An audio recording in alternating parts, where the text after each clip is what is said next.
Welcome to my front porch garden. Hi, y'all. It is nice out here, but not that nice. Talk to our heat baby. So, I made a mistake, y'all. I found out that if you are trying to grow berries, alfalfa pellets aren't the best thing. It'll make your soil alkaline instead of acidic. So, I want to plant strawberries in this bed. And now I have to get rid of all these alfalfa sprout.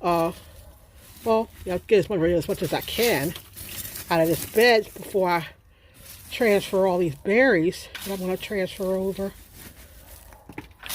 and make sure that I get them all out so that I can have nice acidic soil.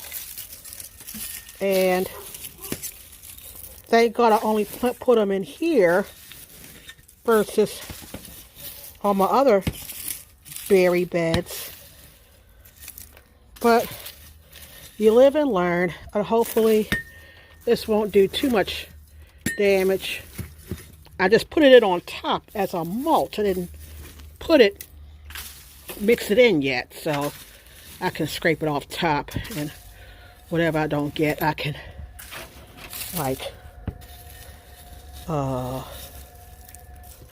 whatever I don't get, I can just throw over the side. I'll have now nice healthy grass on the side of my house. But anyway, how you guys doing? Have you started dropping your seeds yet? Have you made decisions on what you're growing? Have you decided yet? I haven't decided yet. I've decided on a few things. So I figured I would just go ahead and, make decisions on what I'm going to grow. And, hey, Law, look, my collard green is still sticking in there. Look. Look. There you go, baby. You're going to make some good collard greens. Well, I've made some decisions about what I want to grow, but I tend to get overzealous. So I'm going to go inside and show you exactly what I am starting off with this year.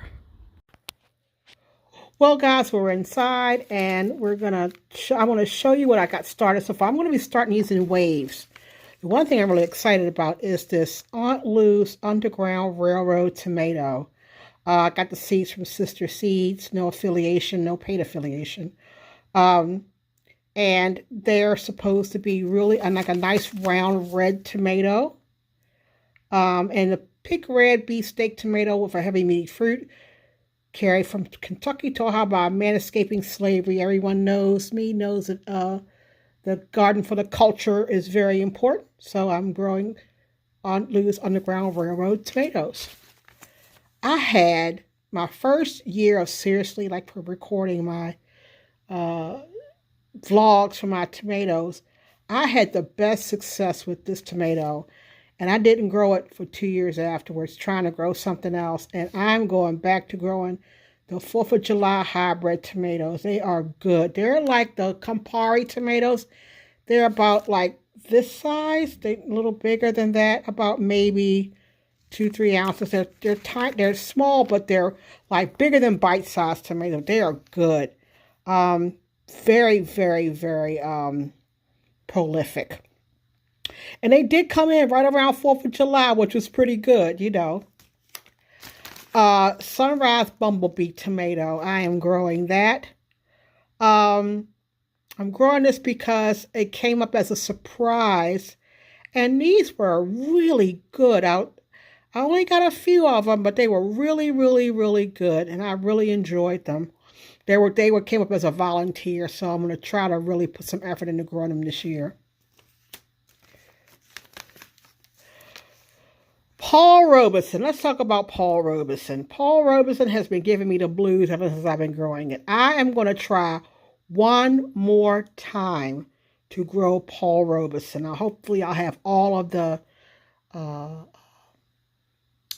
right conditions to grow Paul Robeson tomatoes. I'm looking forward to it.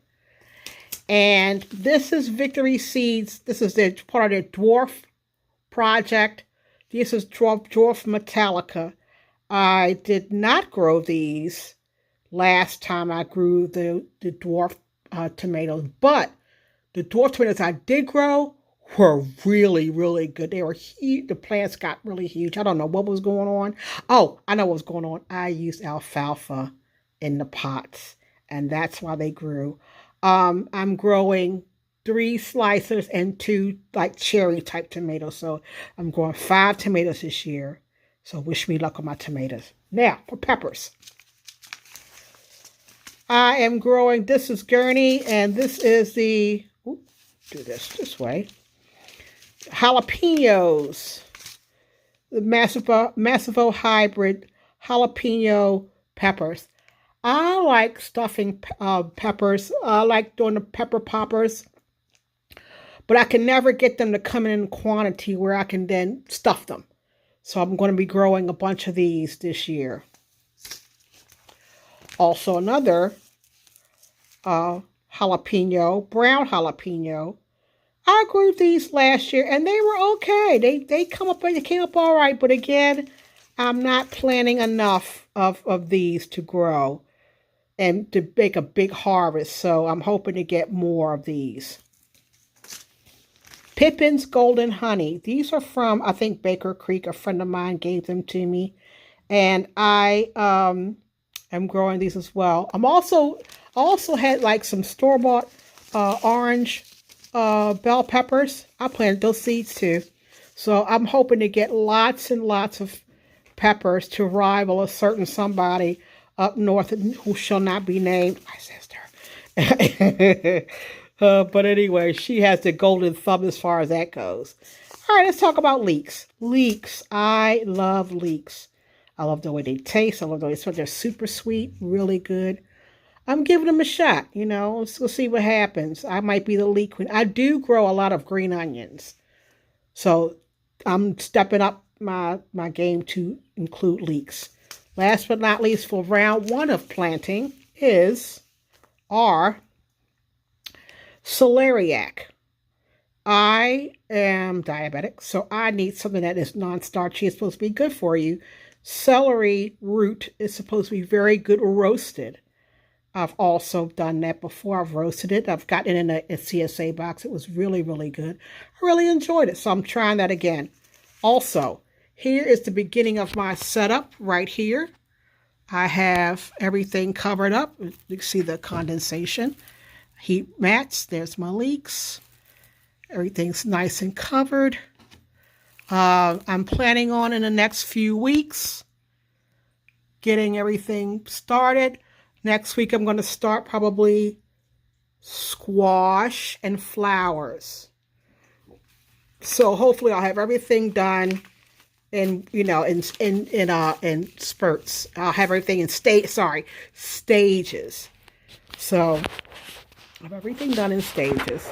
And tell me what you're doing with your garden. Tell me how you're planting your garden. I hope everything is fine. I'm going to try to get some more plants as far as starting like flowers inside. Didn't have that much luck with flowers, but you know, we'll give them another shot. And if not, I'll just get them from, one of the big box stores. But I definitely want to grow some wildflowers for the pollinators and scatter them into my garden. Last year, I found that the pollinators were really attracted to the moss roses. I had them in one spot in my garden and they were all over them. So I need to plant them throughout my garden so that the pollinators will come and they will also pollinate, because I couldn't get any squash last year. And so squash is definitely top on my list because I like zucchini. I also like butternut squash. So I'm going to do butternut squash and zucchini, definitely. And then I'm going to plant after that, probably starting in the end of March, I'm going to get my melons going. So, and green beans are going right outside. Green beans are going to be planted direct sow, not moving them. So hopefully they'll work as well. Oh, and cucumbers. I had a really good success with cucumbers last year. So, and I grew that Bait Alpha cucumbers. So I'm going to try them again as well. So I am definitely going to start them next week, as well as starting cucumbers, squash, and cucumber, squash, and I think zucchini next week. No, zucchini is the same thing as squash. Cucumbers, butternut squash, and zucchini, because I like to get them out by beginning of April. Give them enough time to get growing. Beginning of April, put them out, see what's up. All right, guys, tell me what you guys are putting in your garden for this year. Tell me how everything is going with you. Things are going well here. Anyway, put something green in your face. And have a wonderful day. And I'll see you in the next video. Don't forget to like and share and subscribe. Thank you. Have a good day. Bye.